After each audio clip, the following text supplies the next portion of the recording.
Welcome to India's Rational Critique of the Economic Survey 2024-25, a ground reality check, a narration by me, Masha, for the topic authored by Dr.V.V.L.N.Sastry, financial economist, jurist, international arbitrator, and Fulbright legal scholar.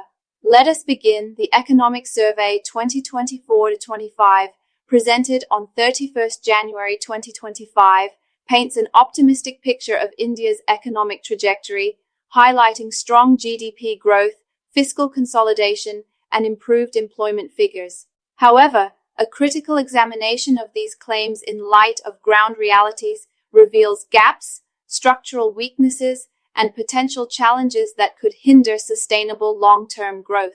1. GDP growth. Is it sustainable? Claim. India's GDP grew at 8.2% in FY24, with a strong outlook for sustained growth. Ground reality and critique. Global and domestic headwinds.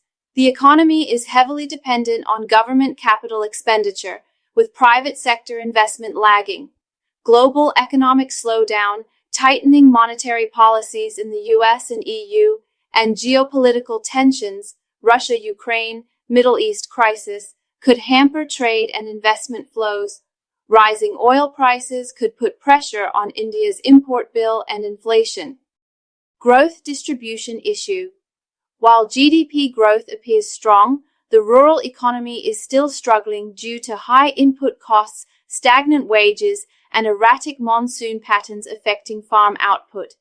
Consumer demand is weakening in lower income groups, which indicates that the growth might be benefiting urban and high-income groups more disproportionately. Verdict. India's GDP growth is commendable, but its sustainability hinges on stimulating private sector investment and addressing rural distress. Growth needs to be more inclusive and less reliant on government spending. 2. Inflation trends. A rosy picture? Claim. Inflation is moderating at 5.2%, but food inflation remains a concern at 7.5%. Ground reality and critique. Food inflation remains a silent crisis. Vegetables, pulses, and milk prices have surged, hitting the lower income segment the hardest. Despite improved headline inflation, households still face high costs in essential goods, affecting discretionary spending. Policy blind spot. The government has largely relied on monetary tightening, RBI, rather than structural reforms in agriculture, logistics, and cold storage to control inflation. The reliance on export bans, wheat, rice, as a knee-jerk reaction to price rises hurts farmer incomes and India's global trade commitments. Verdict. Inflation moderation is overstated as food inflation remains persistent. Supply-side measures, better logistics, reduced dependence on imports for essentials are needed instead of ad hoc restrictions. 3. Unemployment rate, statistical illusion. Claim. The unemployment rate declined to 3.2%, with EPFO payroll data indicating more formal jobs. Ground reality and critique. Low-quality job growth. While unemployment rates appear low, much of the job creation is in low-paying informal sectors, gig economy, contractual work. Youth unemployment remains a concern, with engineering and MBA graduates struggling for high-skilled jobs. EPFO data misleading? EPFO payroll additions don't necessarily mean new jobs. It includes job formalization, not net employment growth. Many self-employed and MSME sector workers lack social security, so employment gains may be overstated. Verdict. The decline in unemployment rate is misleading, as it does not reflect underemployment and poor job quality. There is no clear roadmap for high-quality, high-paying job creation.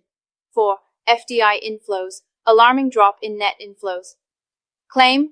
Gross FDI remained stable, but net FDI inflows fell from 42B to 26.5B. Ground reality and critique. Why is FDI falling?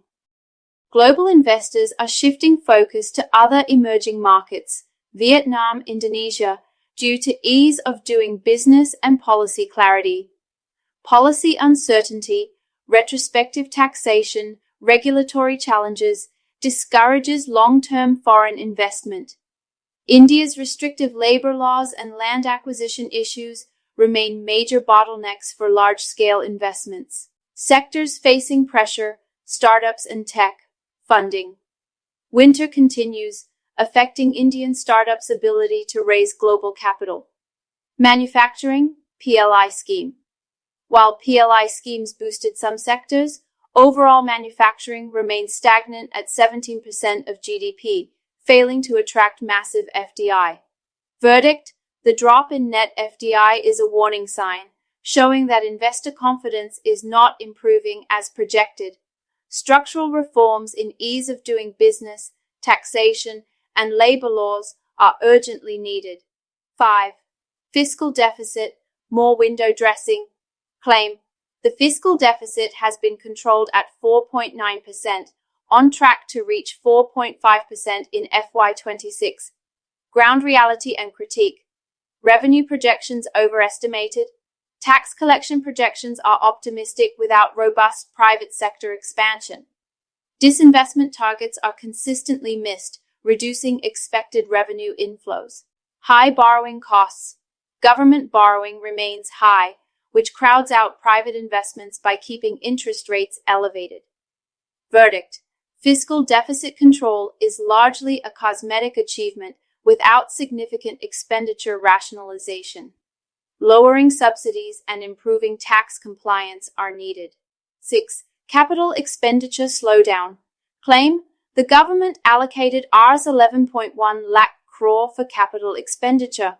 Ground reality and critique. Election year impact. The slow pace of spending in early FY24 due to elections has delayed infra projects, affecting economic momentum. States' capex has been disproportionately lower, limiting trickle-down benefits. Public versus private capex divide. The economy relies too much on government-driven infrastructure spending. Private investment in infrastructure is still not picking up, despite incentives. Verdict: government-driven infrastructure push is not translating into strong private capex participation. There is too much reliance on public spending to sustain growth. 7.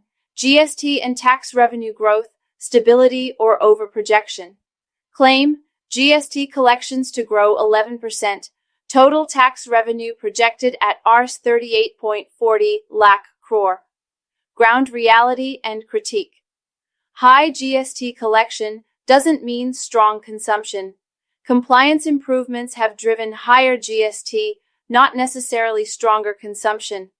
Informal sector businesses still struggle with compliance and paperwork. Direct tax challenges. Income tax collections are heavily dependent on the salaried class, while corporate tax growth lags behind. Verdict: GST growth is not fully indicative of economic strength. It reflects better compliance rather than broad-based growth. Final verdict: overly optimistic needs structural fixes. Positive aspects: strong GDP growth, 8.2%, fiscal deficit control, 4.9%, improved CAD and Forex reserves, stability, formal employment and tax base expansion. Key weaknesses: growth is government-driven, not private-led. Food inflation remains high, affecting rural demand. Job creation lacks high-wage opportunities. FDI decline is concerning, reflecting global investor caution. Capex-led growth is unsustainable without private participation. Policy recommendations for genuine improvement. Improve private investment climate, reduce regulatory bottlenecks, land and labor reforms. Focus on manufacturing sector revival, beyond PLI schemes. Address food inflation with better logistics and supply chains.